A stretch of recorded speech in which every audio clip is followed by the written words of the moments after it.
चलिए दोस्तों, एक गुणनखंड विधि जो द्विघाती समीकरण का हमेशा इम्पोर्टेंट होता है, क्योंकि बच्चे नहीं समझ पाते हैं, तो उसको समझाने के लिए एक आसान तरीके में हम बता रहे हैं।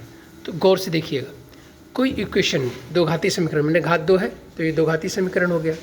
ये हमारा ax², ये हमारा bx और प्लस c, मतलब कि 3x² प्लस 7x और प्लस 4 इक्वल टू 0। ये हमारा समीकरण है मेन। इसको कंपेयर किए हैं हम जनरल फार्मूला से ax² plus bx plus c, और तुलना किए हैं हम a इक्वल टू क्या हो गया 3, b इक्वल टू क्या हो गया 7। यहाँ प्लस माइनस पर ध्यान दीजिएगा, अगर यहाँ माइनस रहेगा तो b इक्वल टू माइनस लगाइएगा, यहाँ पे प्लस है इसीलिए मैंने प्लस दिया। b इक्वल टू 7 और c इक्वल टू 4 यहाँ लिख दिए। अब देखिए स्टेप वन में क्या है, a गुना c, जो a का मान आया c का मान आया गुना करके देख लीजिए कितना आया 4 12। अब 12 को ऐसे दो संख्या में तोड़ना है a और b में या अल्फा और बीटा में, कि दोनों को जोड़ने के बाद क्या आ जाए 7, क्या आ जाए 7। ये हमेशा याद रखिएगा। ये जो x का जो गुणक है ना, ये हमेशा अल्फा प्लस बीटा होता है, ये जोड़ के क्या आ जाना चाहिए 7। तो हम पहले क्या क्या हो सकता है 12 का गुणनखंड दो संख्या में, एक 6 गुना 2 हो सकता है, 12 गुना 1 हो सकता है, और एक 4 12 हो सकता है। अब 6 और 2 को जोड़ेंगे, प्लस लिए हैं, 6 और 2 को जोड़ेंगे तो 8 होगा, और घटाएंगे तो 6 में से 2 गया 4 होगा, 12 और 1 जोड़ेंगे तो क्या होगा 13 होगा, 12 और 1 में घटाएंगे 11 होगा, 4 और 3 जोड़ेंगे 7 होगा, और 4 में से 3 घटाएंगे 1 होगा। इतनी सारी संभावना उपलब्ध है हमारे पास। लेकिन 7x कहाँ आ रहा है, 7x सिर्फ 4 और 3 को जोड़ने के बाद ये आ रहा है। इसका मतलब 7x को हम क्या लिख देंगे, यहाँ गौर से देखिए, ये हमारा 3x² plus 7x plus 4 equal to 0।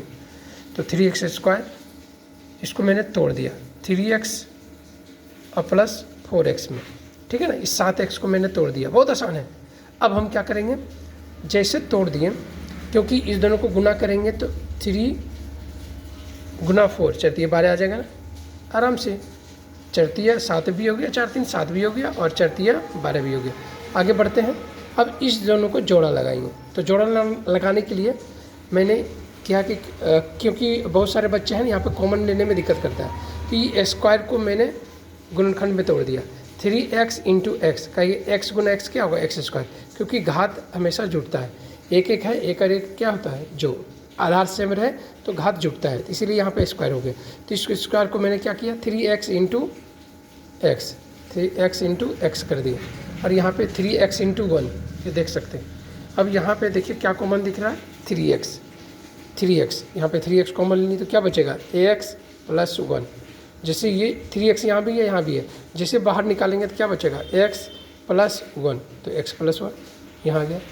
अब यहाँ पे देखिए ये 4x प्लस 4 था, तो इसको गुणनखंड में तोड़ दिए 4 इंटू एक्स प्लस 4 इंटू 1 तो सब में छुपा हुआ रहता है। अब यहाँ पे देखिए कॉमन क्या हो गया 4 है ना, 4 जैसे बाहर निकालेंगे तो यहाँ बच गया x, यहाँ बच गया 1, तो क्या हो गया 4 इंटू एक्स प्लस 1, इसको ब्रैकेट में रख दिए।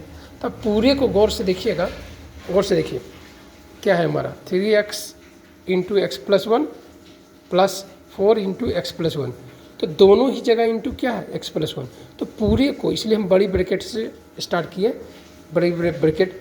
इस पूरे में कॉमन क्या दिख रहा है हमको, ये भी x प्लस 1 है, यहाँ भी x प्लस 1 है, दोनों का गुणनखंड क्या कॉमन है। तो एक ठो को हम बाहर निकाल देंगे, जैसे ये बाहर निकलेगा तो यहाँ 3x, यहाँ प्लस 4, तो ये बच गया 3x, ये बच गया प्लस 4, तो देखिए दोनों गुणनखंड के रूप में आ गया है ना। अगर हल आगे करना है तो बराबर 0, तो बराबर 0 कब होगा, जब ये पार्ट 0 होगा।